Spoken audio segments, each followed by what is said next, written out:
เป็นประเพณีเดือนหกเพื่อบูชาพญาแถนพญาแถนคือไผ่พ่อใหญ่พญาแถนคือเทพแห่งความอุดมสมบูรณ์พอถึงเดือนหกชาวอีสานจะต้องจุดบั้งไฟบูชาเพิ่นเอาหน้าจะไปอุดมสมบูรณ์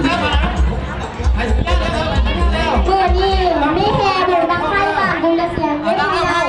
ถ้าทุกคนไปเบิ่งแม่ไปสั่งลูกมอบไปด้วยการสนับสนุนของเทศบาลตำบลหัวเรือ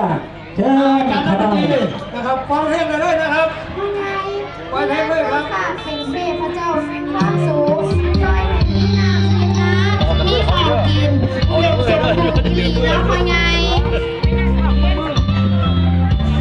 แม่แล้วลูกเอ้ย